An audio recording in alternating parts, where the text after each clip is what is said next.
नमस्कार साथियों कैसे हो। आशा करता हूँ अच्छे होंगे। साथियों, मेरे साथ बने रहने के लिए और अगर मेरी वीडियो पसंद आ रही है तो लाइक करते रहिएगा और मेरा मनोबल बढ़ाने के लिए, ताकि मैं वीडियो आप लोगों को आगे भी देता रहूं, तो उसके लिए मेरे चैनल को सब्सक्राइब करते रहिए, ताकि मैं आप लोगों की जो है और भी मदद कर सकूं। तो आज हम वही मॉडल सेट आप लोगों का हल कर रहे हैं। उसके लिए देखिए, क्वेश्चन नंबर 1। सीमा के पास कुछ रुपए हैं तथा उसने अपने रुपए का 6.25% व्यय कर दिया। व्यय का मतलब खर्च कर दिया, जो कि 75 रुपए के बराबर था। तो उसके पास कुल कितना रुपए था। ठीक है, रुपए दिए नहीं, पूछे गए हैं। Seema has a few rupees and has spent 6.25% of her rupees, which was equal to 75 rupees. So how much money did he have, नहीं बल्कि सी हैज होना चाहिए है, गलत लिख दिया इन्होंने, सी हैज। तो हम क्वेश्चंस को हल कर रहे हैं और देखिए क्वेश्चंस हल करने का तरीका क्या है। सीमा के पास जो रुपए थे वो एक्स थे। एक्स का 6.25% बराबर है 75 के। ठीक है, यहाँ दशमलव हटाएंगे, 2 जीरो बढ़ाएंगे। ठीक, अब इसको चाहे 25 से काट सकते हो। 25 25 यम 625, और इसको काटोगे 25 चौका 100, 2 जीरो बचेंगे, 2 जीरो ऐसे ही लगा लेंगे। और x बराबर आ जाएगा ये 75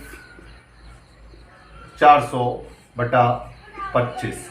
और इस तरह से ये 25 से 75 काटोगे 3 आ जाएगा, और ये 1200 रुपये।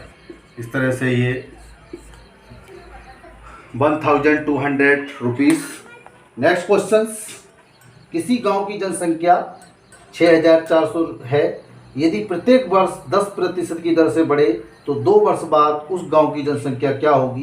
The population of a village is 6400 if it increases at the rate of 10% each year, then what will be the population of that village after 2 years। ठीक है, इसको निकालेंगे। माना मूलधन, जहाँ हमारा मूलधन माना जाता था वहाँ हम मूलधन मान लेंगे, और मूलधन बराबर मिश्रधन, मूलधन नहीं मिश्रधन बराबर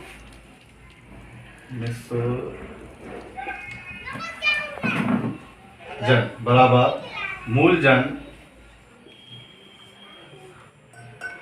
रेट के लिए R+1 बटे जो रेट है इसका R/100। ठीक है, का स्क्वायर प्लस 1 करके रख देंगे यहाँ पे, और का स्क्वायर। ठीक है, ये सूत्र बताया, वैसे सूत्र तो आप लोगों को पता होना चाहिए। ठीक है, तो इसमें जो हमारा दिया है वो मिश्रधन दिया है, मूलधन दिया है, मिश्रधन पूछा है कि 2 वर्ष बाद उस गांव की जनसंख्या कितनी होगी। तो 6400 इक्वल टू, इसको इससे बनाएंगे, 10% है तो 10 का 100 करेंगे, +1 रहेगा, और 10 ढाई 100 हो जाएगा, और ये 11/10 का स्क्वायर रखेंगे इसको, तो ये हो जाएगा 6400, और ये 11/10 2 बार 0 इससे काट देंगे, इसका आ जाएगा 64, और गुणा 21, और ये दोनों गुणा करके आएगा 7744। ठीक है, उसकी पॉपुलेशन 2 वर्ष बाद इतनी हो जाएगी। ठीक है, अगला नेक्स्ट क्वेश्चंस। ए की क्षमता बी से दोगुनी है। ए किसी काम को 20 दिन में करता है तो बी कितने दिन में करेगा। ए's capacity is twice that of B. If it does a work in 20 days, then in how many days will B do it? ठीक है, तो इस क्वेश्चन इट्स इजी। ए की क्षमता बी से दोगुनी है, तो ए जितने दिन में करेगा बी उसका दोगुना करेगा, दोगुने दिनों में करेगा। तो ए किसी काम को 20 डेज में कर रहा है तो बी उसको 40 डेज में करेगा। इसका ये आंसर आ जाएगा। ठीक है, नेक्स्ट क्वेश्चन,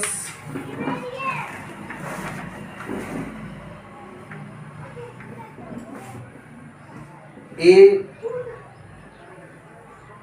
एक शहर की जनसंख्या 5% की दर से 2 वर्ष बाद 6,40,000 6,40,000 ऑफ मतलब हो जाती है, तो प्रारंभ में कितनी जनसंख्या थी? If the population of a city becomes 6,40,000 after 2 years at the rate of 5%, then how much population was there initially.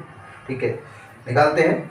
तो यहाँ मिश्रजन माना है इन्होंने है, इसको मिश्रजन इधर रख देंगे इसका, और मूल जन निकालना है हमारे लिए, गुणा। और ये चीज़ तो आप लोग सभी जानते हैं कि 5% का मतलब 5 से 20 मल्टीप्लाई करेंगे तो 21/20 और 21/20 ये जो भी है वो इधर पहुंचेगा और मूल जन निकल के आएगा। ठीक है, तो मूल जन बराबर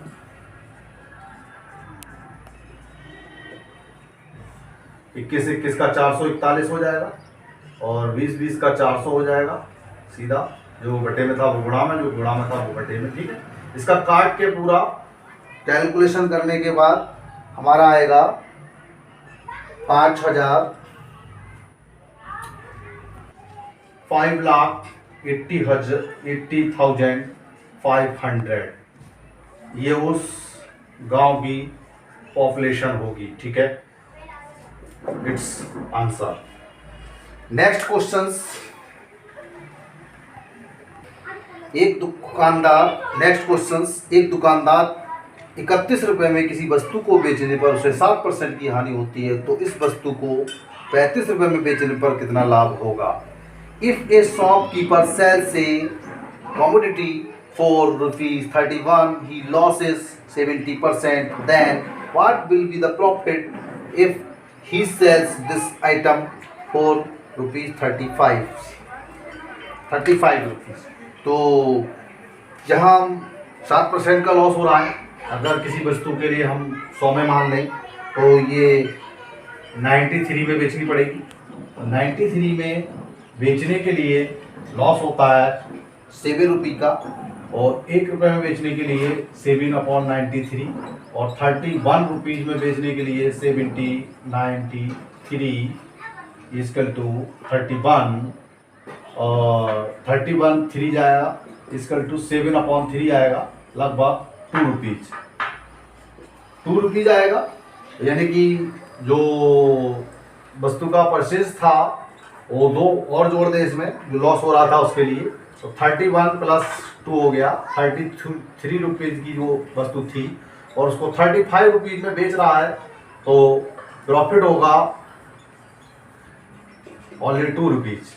यानी कि 35 बेच दी 33 की वस्तु को, तो प्रॉफिट 2 रुपीज़ आ गया। यहाँ प्रॉफिट परसेंट नहीं पूछा है, अगर प्रॉफिट परसेंट पूछता भी तो ये 2 × 100 बटा उसका जो वस्तु थी 33 की वो बटे में आ जाती। ठीक है, लेकिन यहाँ पूछा नहीं है ऐसा। नेक्स्ट क्वेश्चन हमारा, रीना और रिया एक काम को 6 दिन में कर सकती हैं, रिया उसी काम को 8 दिन में कर सकती है, तो रीना कितने दिन में कर सकती है? यानी कि रीना और रिया दोनों मिलकर करते हैं उस काम के लिए, रीना और रिया उस काम को मिलकर 6 दिन में करते हैं, तो रीना स्टार्ट रीना प्लस रिया का 1 दिन का काम 1/6, और रिया उस काम को 8 दिन में, तो रिया का 1 दिन का काम 1/8, और रीना का 1 दिन का काम 1/6 माइनस 1/8, इन दोनों का एलसीएम लेंगे तो 24 आएगा। 6 4 जा 24, 4 आ जाएगा, 8 3 जा, तो ये 1/24, यानी कि रीना, क्वेश्चन में पूछा गया है रीना कितने दिन में करेगी, तो रीना उस काम को 24 डेज में कंप्लीट कर लेगी। ठीक है, नेक्स्ट क्वेश्चंस, अगर पास होने के लिए 60% चाहिए और बी को 60 नंबर मिले और 60 नंबर से फेल हो गया, तो परीक्षा का पूर्णांक कितना था? If 60% is required for passing and B gets 60 numbers and fails from 60 numbers, then what was the integer of the exam? तो देखें स्टार्टिंग में क्या है 60%, अगर 60 नंबर उसके आते तो पूर्णांक होता 100 और 60 नंबर आने के बाद 60 ही से फेल हुआ यानी कि 120, तो पूर्णांक 200 का होगा, फुल मार्क्स 200 होंगे। सीधा सीधा है इसका फंडा।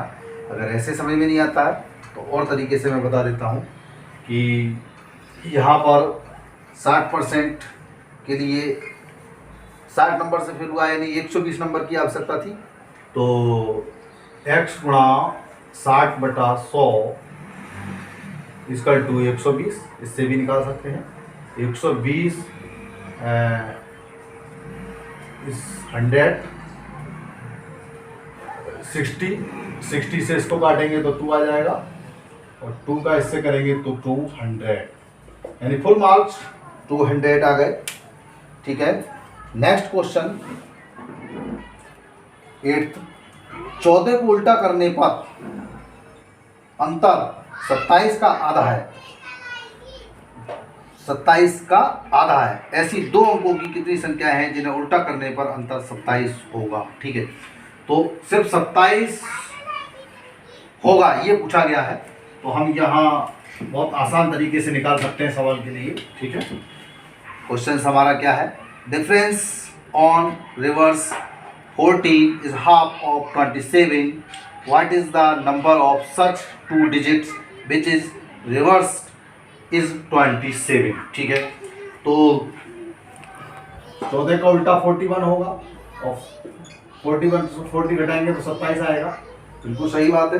2 डिजिट के नंबर पूछे इन्होंने, तो 2 डिजिट तक जाने के लिए 99 और इधर हमारा आएगा लगभग 72 इसका 27। ठीक है, तो ये 60 से 100 तक यानी कि जो जोड़े होंगे वो हमारे ये 2 डिजिट में पूछा है, तो 99 तक चलेंगे। 99 में से 72 घटाओगे तो 27 आएगा। 60 नंबर ही आ गए और नीचे का लेस करेंगे तो 28 में 1 यानी कि 27। 28 से नीचे जा नहीं सकते क्योंकि लेस 27। ठीक है, इसीलिए 40 से ऊपर 60, 40 से नीचे 12, ये हमारी टोटल संख्याएं आएंगी 72। 72 ऐसे संख्याएं हैं 2 डिजिट की जिसमें घटाने पर 27 आएगा। ठीक है, आंसर। Next questions